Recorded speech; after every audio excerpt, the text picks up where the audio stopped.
Muito bom dia a todos, começando mais um Giro das 11 aqui pela TV 247, ao vivo para todos vocês, agradecendo a presença, muita gente já esperando aqui para acompanhar a nossa jornada de hoje, com muitas notícias, muitas atualizações do governo, do Brasil, e vamos começar hoje com o Emiliano Graziano, que é o diretor do Instituto Fome Zero. Seja muito bem-vindo aqui ao nosso giro para a gente falar um pouco do combate à fome nesse país, das ações do governo nesse início, do governo Lula. Queremos ouvi-lo, né? Como é que você está vendo o combate à fome, as ações sociais do governo nesse início turbulento, né? De gestão aí do governo Lula 3. Emiliano Graziano, bem-vindo ao Giro das 11. Tudo bem? Obrigado, tudo bem? Bom dia, Conde, bom dia, pessoal. É ótimo estar por aqui e a gente poder falar um pouco aí Instituto Fome Zero e combate à fome, mais uma vez, felizmente, com o governo Lula. Acabou o pesadelo, né? Eu vi o David Bacelar, que é presidente dos sindicatos petroleiros, dizendo que a questão da Petrobras, né, que o governo baixou os preços, tirou o sobrepreço, né? Ele dizendo que acabou o pesadelo. E aí é uma metáfora boa para o Brasil como um todo também. Emiliano Milanes Graziano da Silva, graduado em Engenharia Agronômica pela Exalc USP, MBA em Marketing pela FGV Ohio University, MBA em Gestão de Projetos pela FIA USP e mestre em Sustentabilidade pela FGV em 2021. Antes de começar a falar do Instituto Fome Zero, eu queria ouvir você um pouco sobre a situação do país, como é que você passou esse período de pandemia Bolsonaro, a dificuldade que foi ver o Brasil voltar para o mapa da fome, né? Todos os retrocessos que a gente vivenciou. Como é que você leu tudo isso? Você acha que a gente aprendeu uma lição nesse período? Emiliano. Puxa, Conde, olha,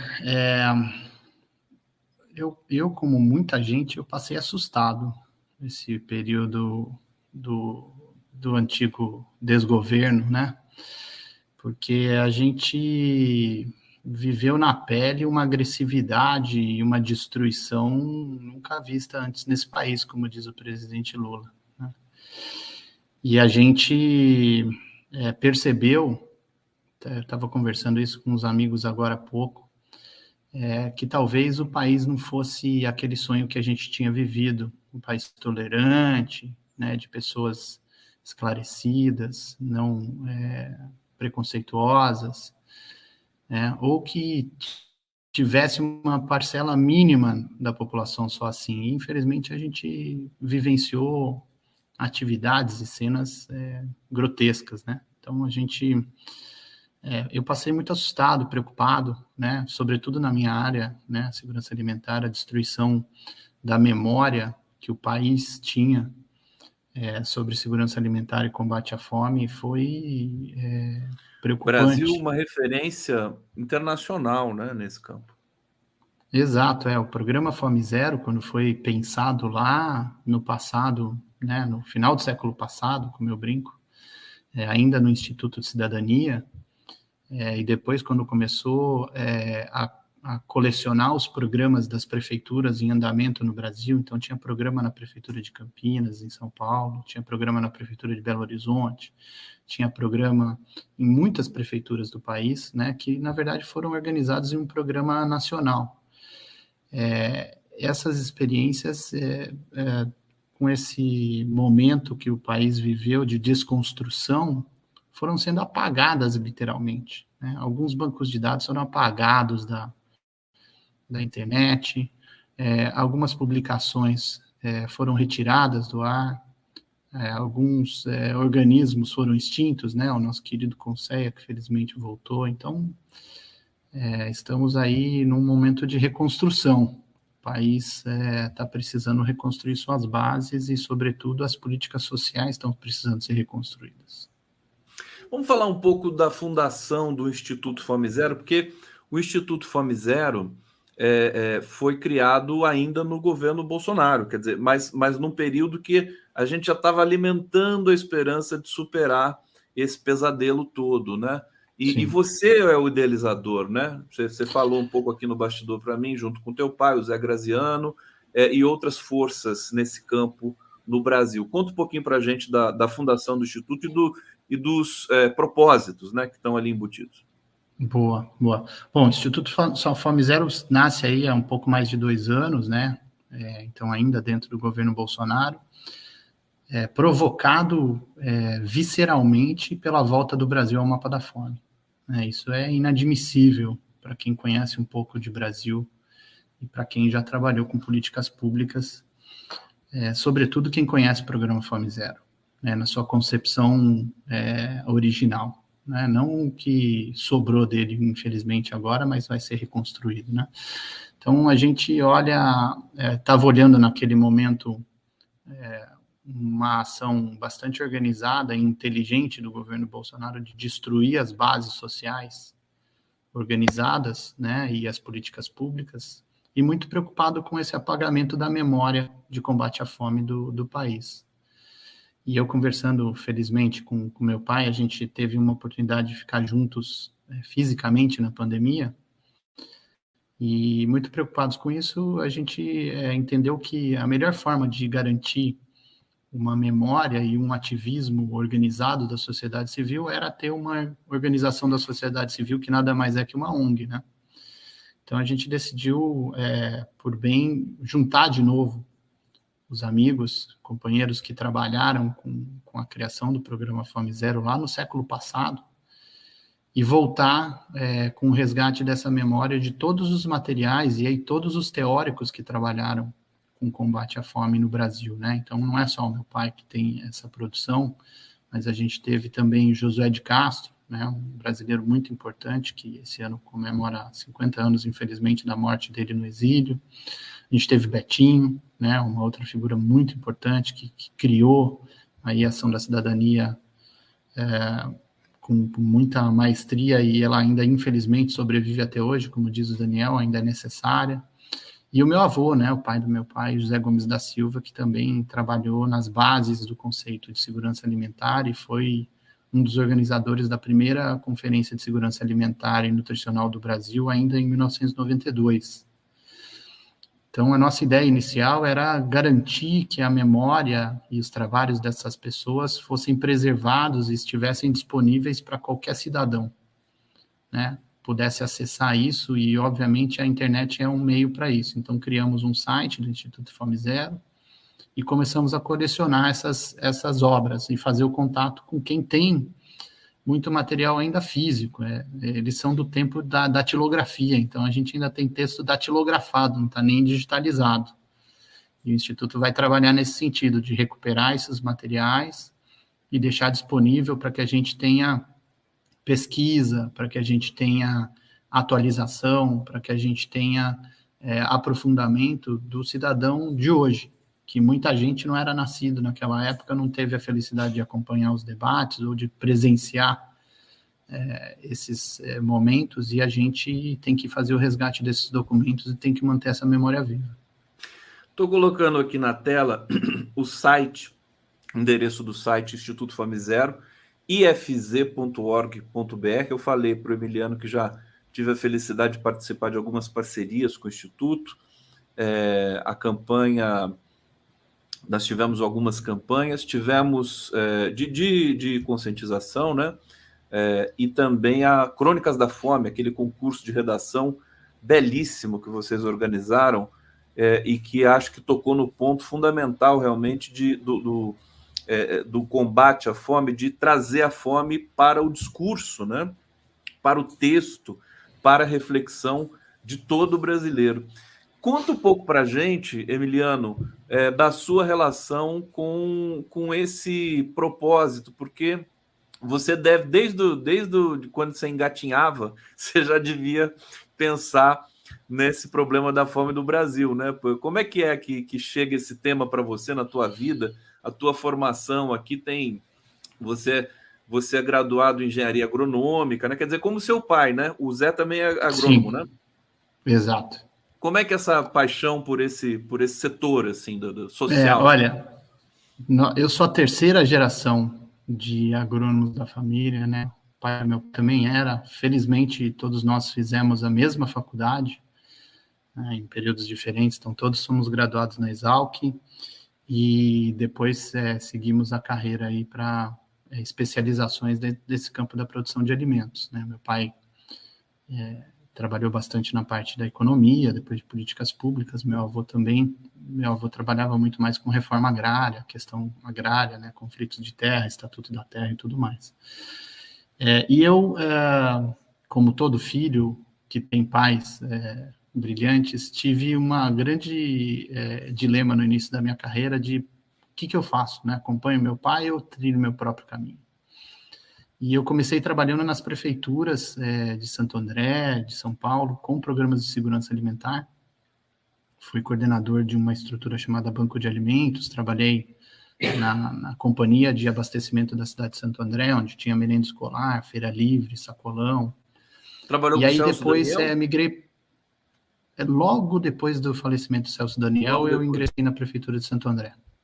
Foi bem nessa época, muito rico o aprendizado que eu tive lá, minha maior escola, e meus chefes lá são pessoas que admiro até hoje, né? E essa parte de segurança alimentar, esse bichinho me picou, e eu acabei trabalhando sempre com essa parte de combate à fome, porque eu vivia isso no dia a dia, eu ouvia, né, as conversas sobre isso no final de semana, acompanhava os diversos livros que eles escreviam. Então, como meu avô dizia, a gente tá nesse campo por paixão e por vocação também. Não tem como não trabalhar com isso. Ele tem a fala mansa que nem o Zé Graziano. É tão bacana isso, essa coisa. Vocês nasceram onde? O Zé nasceu em São Paulo? E você? O meu pai nasceu nos Estados Unidos, quando meu avô trabalhava para o Banco Interamericano. Ele tem dupla cidadania, tripla até, né? Porque tem italiana também, né? Ele renunciou, né? Infelizmente, meu pai é da geração que foi convocado para a Guerra do Vietnã. Então, ele teve que renunciar a essa cidadania americana naquela época. E hoje tem cidadania italiana. A gente teve esse reconhecimento já há bastante tempo aí pela mãe do meu pai. E eu sou nascido em Botucatu, uma cidadezinha do interior de São Paulo, que tem um polo universitário maravilhoso. Meu pai estava dando aula por lá. E aí eu tive a felicidade de ser um cidadão botucatuense, né? E aí também, logo quando criança, vim para Campinas, quando meu pai passou no concurso da Unicamp. E veio dar aula por aqui. Então, e aí você cresceu em Campinas? Hoje moro em Campinas de novo. Passei 18 anos da minha vida na cidade de São Paulo e hoje moro aqui em Campinas de novo. Emiliano Graziano aqui no nosso programa. Aqui a Almeri já está comentando, eu faço parte da ONG Almeri Espíndola de Souza, querido, um abraço para você, obrigado pela colaboração. Faço parte da ONG Moradia e Cidadania, criada a partir da ação do Betinho, pelos empregados da Caixa. Ajudamos milhares de pessoas com uma contribuição mensal voluntária dos empregados. Tamo junto, empregadas, né? Tamo junto, obrigado, Almeri. Hussein Brasil Conde, cria um corujão a 1 da matina aí, vai. Eu faço tanto programa no YouTube que o pessoal gosta e quer até de madrugada, ô Emiliano. Emiliano, vou pensar, viu, Hussein? Vou pensar com carinho aqui. Você estava falando do teu avô, que ele fez parte da criação do MST. Hoje a gente tem o MST, inclusive a CPI do MST começou, né? Já começou. Tem várias CPIs entrando em ação ali em Brasília, e o MST é uma referência máxima em cidadania e democracia. Eu sou assim um conhecido admirador, fã do MST na educação também, e na alimentação saudável e sustentável. Como é que o MST entra nessa equação também do Instituto e também dos teus objetivos aí para esses próximos ciclos de democracia no Brasil? Boa pergunta, hein, Conde? Bem conectada aí com o momento do país. Eu tenho uma posição pessoal, o Instituto Fome Zero, obviamente, precisa também de um posicionamento sobre isso, né? Eu posso dizer com você a minha posição pessoal, que eu sou fã do MST, eu acredito muito que a sociedade tem que se organizar nos movimentos, e esses movimentos têm que ter voz e tem que ter um exército de pessoas que sejam ativistas, né? Eu, particularmente, né, aqui em Campinas, tenho uma loja, né, a Loja Livre Armazéns, que vende produtos do MST. Eu tento fazer todas as minhas compras possíveis lá, de ovos a suco de uva em caixinha, para você ter uma ideia, a diversidade de produtos que um movimento social como o MST consegue produzir e trazer produtos, como você disse, mais saudáveis para a nossa mesa. Então, eu não só acredito, como eu faço a minha parte de ativista como consumidor. Acho que a gente, às vezes, não percebe isso, mas a gente pode fazer grande diferença com o consumo consciente, né? Privilegiando.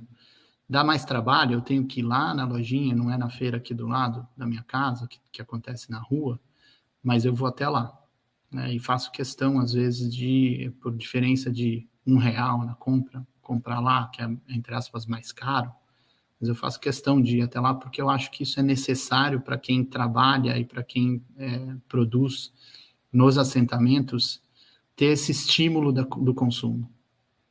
Hoje, cada vez mais, eu estava ouvindo um debate aí, meu pai conversando com outros associados do Instituto, hoje, cada vez mais, a gente vê um fenômeno de que o consumidor demanda produções. Classicamente, meu pai estava explicando isso esses dias, classicamente na economia é o contrário, né? A oferta é que cria a demanda. E a gente não. No caso do MST é bem claro isso, né? Eu, como consumidor, vou até lá, quando não tem o produto que eu quero, quando tem pouco, eu peço, e eles falam, não, para a semana que vem a gente traz mais. E a gente vê isso, e a gente faz aquilo. Então a gente tem um fenômeno, e não sou só eu que faço isso, né? Tem centenas de pessoas que passam por aquela mesma loja.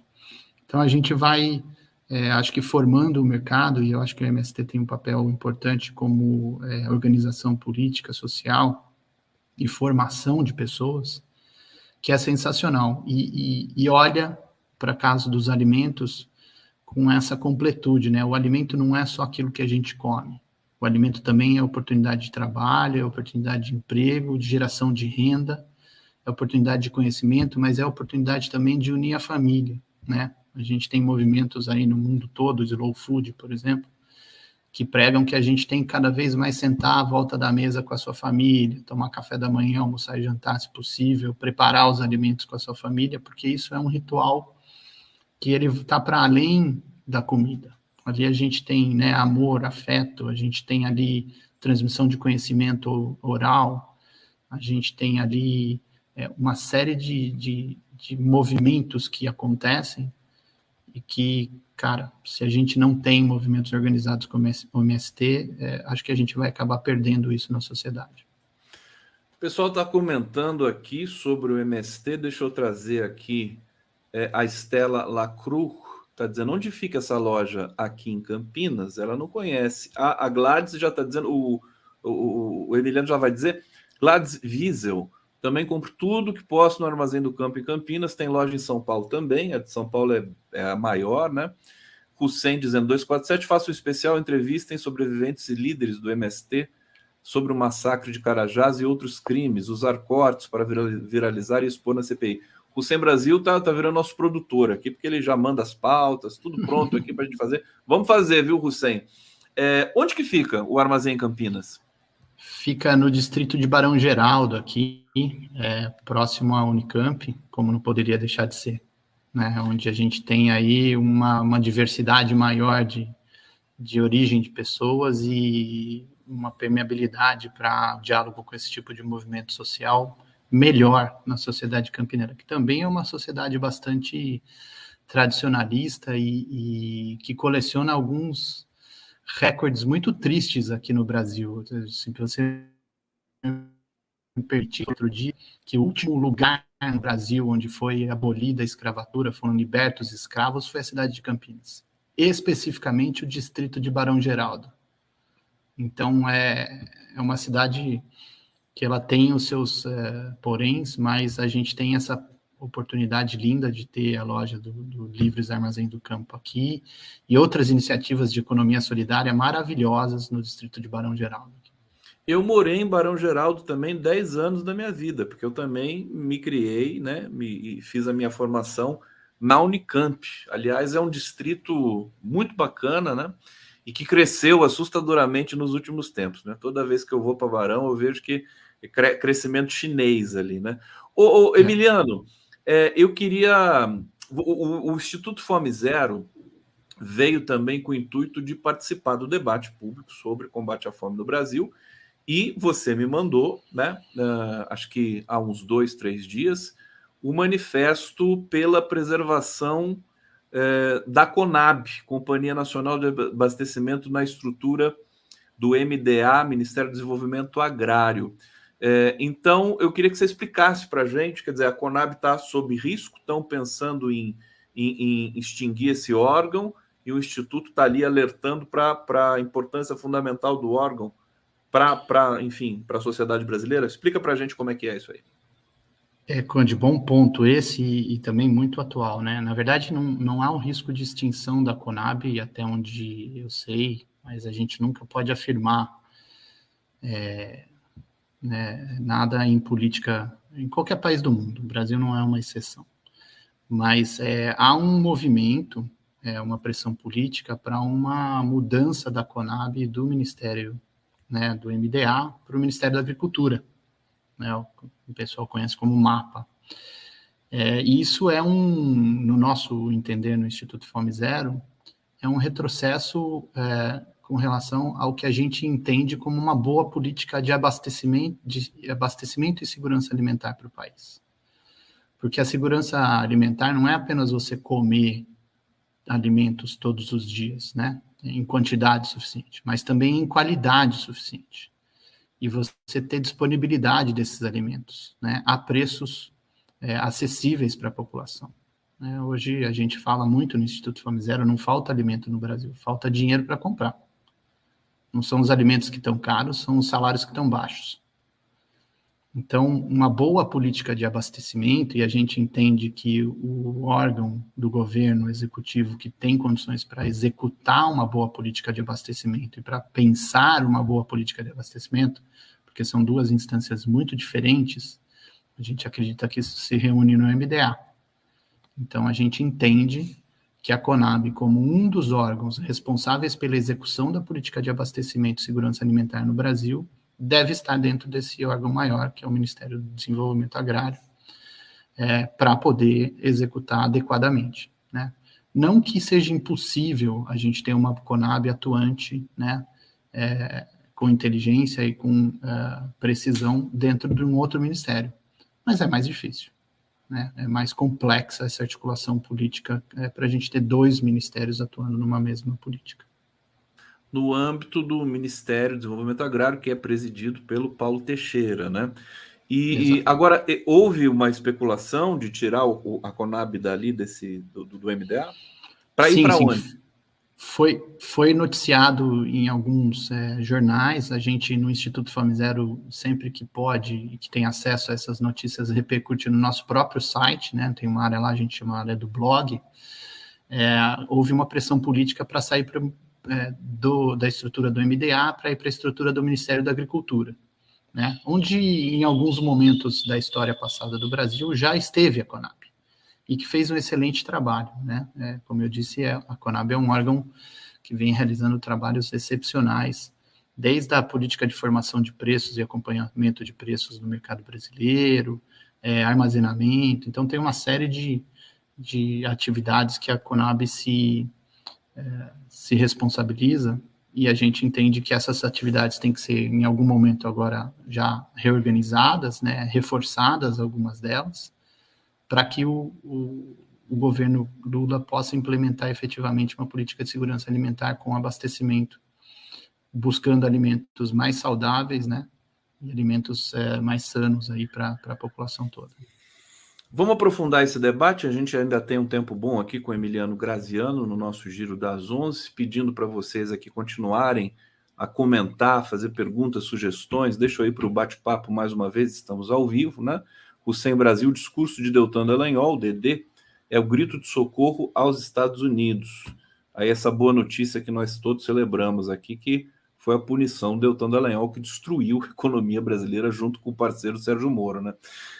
Pedro Rodrigues, companheiro, essas lojas aceitam vale alimentação? Não sei se aceitam, vamos perguntar aí. O MST, será que aceita? Olha, Conde, aqui na loja de Campinas e na loja de São Paulo, que eu conheço, eles aceitam cartão de crédito, né? Eu sei que o Vale Alimentação, ele é uma ferramenta muito útil para o trabalhador, mas infelizmente os operadores do Vale cobram taxas altíssimas. Aquele dinheiro que você paga para o estabelecimento, não sei exatamente o valor, mas algo em torno até 10% fica para a operadora do cartão, não vai efetivamente para o estabelecimento. Então, muitas lojas acabam optando por não ter o cadastramento com esses instrumentos, mas eu tenho certeza que eles aceitam pagamento com cartão, débito e Pix na loja de Campinas e na loja de São Paulo. As outras eu não conheço ainda. Perfeitamente. Aqui o Hussein, mais uma vez, pauta 2, investigar e expor os membros fascistas da CPI. Cortes na minha tela 247, no início da CPI, obrigado.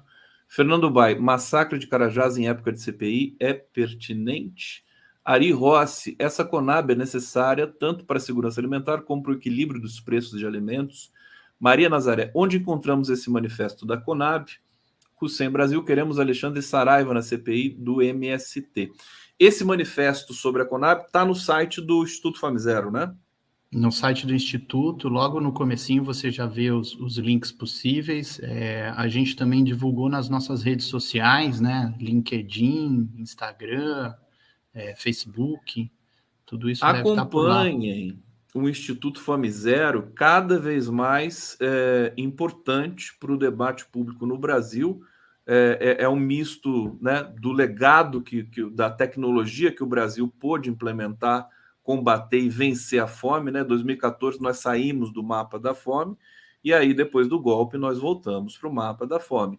Agora, você tem acompanhado os dados, as estatísticas que estão saindo? Quer dizer, a desigualdade já despencou em função do Bolsa Família. Quer dizer, as estatísticas, as pessoas têm mais dinheiro, né? Circulando, o Bolsa Família está turbinado, numa média aí de R$ 714, eu acho que para cada família. Depois do governo fazer o pente fino também, tirar 1.500.000 cadastrados que estavam irregulares, né, por conta aí da incompetência e da má-fé do governo anterior. Você tem dados, por exemplo, os 30 milhões de pessoas que o Instituto Pensans, né, publicou já há algum tempo, acho que já há um ano, né, aquele dado dos 30 milhões de pessoas passando fome no nível mais grave no Brasil. Isso já mudou alguma coisa de lá para cá, com dados não oficiais que você possa ter acesso, Emiliano? Olha, Conde, não, eu não tenho acesso a esses dados não oficiais. A rede Pensan, né? É uma rede de pesquisadores de grandes universidades e institutos de pesquisa aqui do Brasil que faz esse levantamento e esse refino. A gente tem muita expectativa com os dados que vão sair aí também de IBGE, né? Do nosso censo, que fazia muito tempo que não era feito. Então, tá para sair uma atualização desses números. A gente entende que algumas coisas que são emergenciais vão apontar, né, a gente espera que apontem mudanças positivas nesse número, né, uma redução, mas eu não posso ter certeza porque o indicador de insegurança alimentar, como eu disse, ele é mais complexo do que só você ter o alimento, né? Você tem que ter ele em qualidade, em quantidade, para você fazer as 3 refeições ao longo do dia. Então, só um estudo da Rede Pensan para trazer esses dados atualizados aí para a gente, mas que eu acho que é a melhor rede de pesquisadores que tem trabalhando no mundo com a questão de fome, né, e pobreza, e logo a gente vai ter algo aí para poder debater. Vocês têm um link aí direto também com a Pensan, com a rede, com o Instituto Fame-Zero? Alguns dos nossos associados são parte da Rede Pensan, né? Trabalham nas suas instituições. Hoje o Instituto Fame-Zero é formado basicamente por voluntários. Então nós temos voluntários aí em grandes organizações do Brasil e fora do Brasil, felizmente. E temos também pesquisadores que trabalham na Pensan. É um trabalho heróico, viu, Conde? Acho Sim. Que aproveitando o Hussein aqui, acho que é uma pauta boa para você, porque a estruturação da rede Pensan, a motivação da rede Pensan, e mais do que tudo, o financiamento da rede Pensan, quem financia a obtenção de dados tão importantes para a formulação de políticas públicas? Isso deve ser uma obrigatoriedade só do governo, ou a gente deveria também ter a iniciativa privada participando desse financiamento? Será que essa acho que é uma boa pergunta para a gente fazer? Os bancos que lucram tanto, a gente viu o lucro do Banco do Brasil, quase 9 bilhões de reais no primeiro trimestre.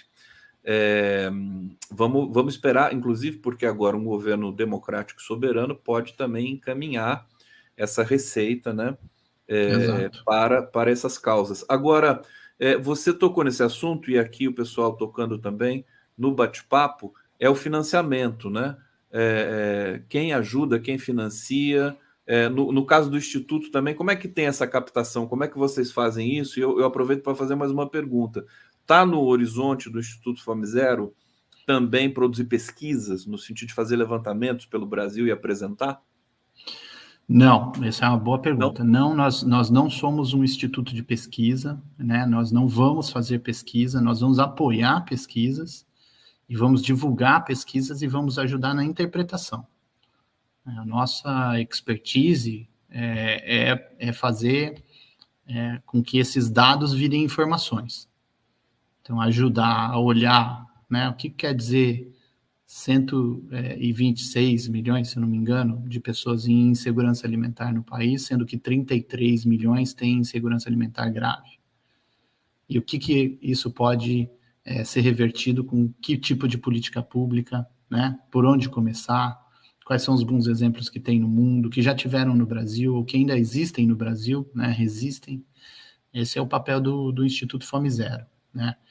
E aliado ao nosso papel de preservação de acervo e memória das produções sobre combate à fome, obesidade e segurança alimentar em geral, né? Também do aspecto nutricional, a gente nunca pode esquecer, o Instituto busca financiamento inicialmente com filantropia. Então, a gente recebeu uma doação do Instituto Ibirapitanga, maravilhosa instituição do terceiro setor de financiamento de outras instituições no Brasil, faz um trabalho sem o qual acho que esse país tinha andado para trás a galope, né? Não teria resistido tanto. E a gente também fez no ano passado, e a gente vai replicar esse ano, um curso sobre segurança alimentar para gestores públicos. A gente ainda não tem a data correta, mas uma atualização e um aprofundamento, do qual a gente pretende cobrar alguma taxa para remunerar o próprio Instituto e a gente conseguir fazer mais coisas aí, disponibilizar mais materiais para o cidadão, para a gente poder ter o tema da segurança alimentar bem debatido. O Brasil tem características singulares, muito importantes e elogiadas pelo mundo todo. Por exemplo, a população brasileira, inclusive a mais pobre, né? Os trabalhadores, eles têm essa disposição de se ajudar, né? Eu não sei se você tem essa percepção Sim. também, mas o brasileiro sabe, gosta de se ajudar quando a gente vê essas campanhas, né? Contra a fome. Aliás, na pandemia, foi um espetáculo. Na ausência total de governo no país, o MST tomou a frente dessas ações, doou mais de 7 mil toneladas de alimento pelo Brasil.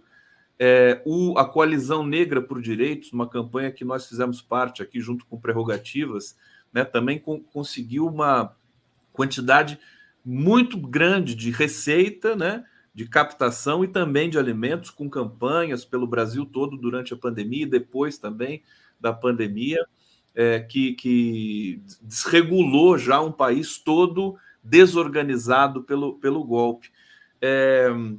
E agora o que falta é justamente o nosso gap, é justamente as elites brasileiras, né? São as elites brasileiras, porque se o povo mais pobre sabe ajudar, gosta de ajudar, de se solidarizar, as elites são refratárias a isso, né? E eu estou dizendo isso porque eu sei que, por exemplo, nos Estados Unidos, a filantropia é uma ação já muito consolidada. No Brasil, isso não está consolidado, quer dizer, as grandes empresas, né, doarem somas compatíveis com a sua própria receita para ONGs, para institutos e tudo mais. Como superar essa dificuldade aqui no Brasil? Poxa, Conde, dá para a gente falar um dia sobre isso, né? Recentemente, inclusive, teve um evento muito interessante de uma organização chamada GIF, que é o Grupo de Institutos e Fundações Empresariais, que foi o seu congresso, né? E que ele debateu uma parte dessa resposta. Eu vou ser bem curto nessa resposta, porque a gente realmente tem muito tempo.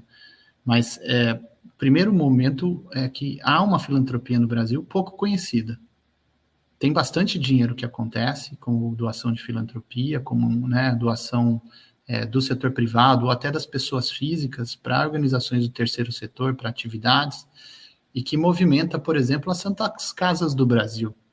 Né? Muito do dinheiro que financiava as Santas Casas no passado, e ainda financia hoje, vinha de doação de filantropia, de instituições filantrópicas. Muitas organizações do terceiro setor hoje foram criadas, como eu disse, com o trabalho do Ibirapitanga, Instituto Clima e Sociedade e outras, várias organizações do terceiro setor que financiam outras organizações através de filantropia, né? E a gente tem duas grandes organizações que reúnem todas essas. Uma é o GIF, que eu falei, e outra chama-se Lati Impacto, que é uma organização global de filantropia puramente, e que tem um capítulo aqui no Brasil com mais de 100 organizações filiadas e que faz um trabalho bastante interessante. Eu trabalhei bastante tempo no setor privado, com essa área de sustentabilidade, e eu vi realmente isso que você falou. Poderia se doar mais. O dinheiro poderia fluir melhor para o terceiro setor. O dinheiro que sobra, desculpa te interromper, mas o dinheiro que sobra no Brasil para essas grandes fortunas, eles mandam para o exterior, né? Eles mandam e não é nem que sobra, né, Conde? É um dinheiro que ele tem retorno imediato. Claro. Né? Qual que é a desvantagem que tem de uma empresa para você ter a comunidade no seu entorno feliz, né? Pujante, desenvolvida, né? Qual que é a vantagem toda? Né? Você vai ter trabalhadores que vão poder residir ali perto e não vão ter que levar 3 horas no transporte público para chegar ou na fábrica ou no escritório. Você vai ter ali creches, você vai ter ali posto de saúde, você vai ter, quer dizer, o desenvolvimento local que você pode fazer com o investimento do setor privado só no entorno das suas empresas, né? Não para não te dizer de outras coisas, por exemplo, abrir uma política de diversidade. Qual a dificuldade de uma empresa de abrir a política de diversidade? A dificuldade é o compromisso da diretoria, do famoso C-level, do presidente, do vice-presidente, de quem assina o contrato no fim do dia. Esse cara, se ele tiver o compromisso, ele implanta o que ele quiser dentro da empresa. Porque tem estudos de todos os tipos, nos melhores lugares do mundo, as melhores universidades e institutos, provando que investimento em sustentabilidade é retorno para a empresa. Investimento em desenvolvimento local é retorno para a empresa. Investimento em bem-estar do trabalhador é retorno para a empresa. Então, a gente precisa um pouco que... primeiro, a gente tem esse tipo de compromisso, de clareza dos nossos empresários, mas a gente também precisa, em algum momento, de uma facilitação e de um entendimento também do governo, né, de como que esse investimento pode ser não facilitado, mas descomplicado. Porque tem muita burocracia, né? Também. Exatamente. E aí, quando fala em burocracia, fala em processo com o governo, normalmente as empresas correm, porque não é o negócio delas, né? O cara tem que se preocupar em produzir, tem que se preocupar em atender os seus funcionários, tem que se preocupar em atender a legislação, e aí normalmente não tem equipe, né, nessa área de sustentabilidade, responsabilidade social, para poder dar conta de tudo que quer.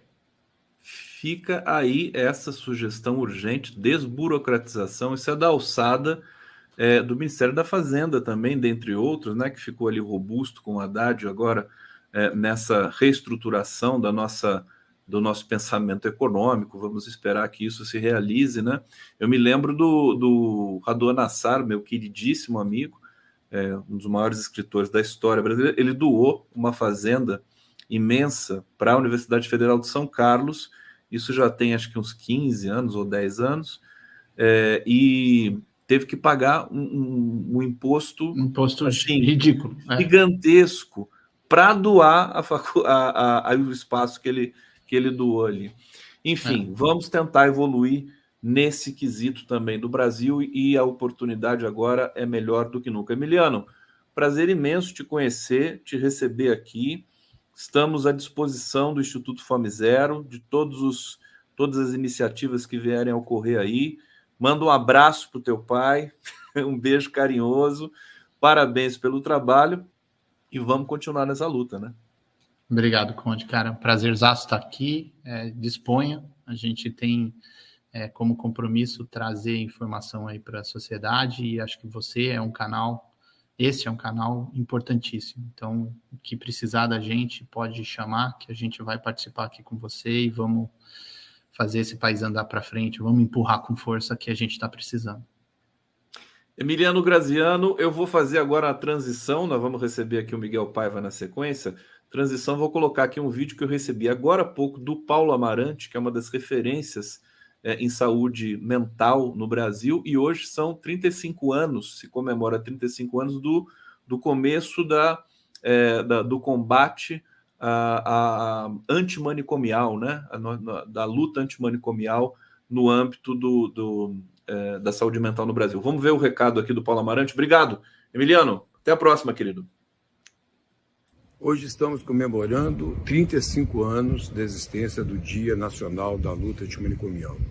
Estamos comemorando também, esse 18 de maio de 2023, 41 anos de existência do curso de especialização em saúde mental e atenção psicossocial, um curso que é pioneiro desse processo da reforma psiquiátrica, na formulação de novas políticas, na formação de novos profissionais, de novos quadros.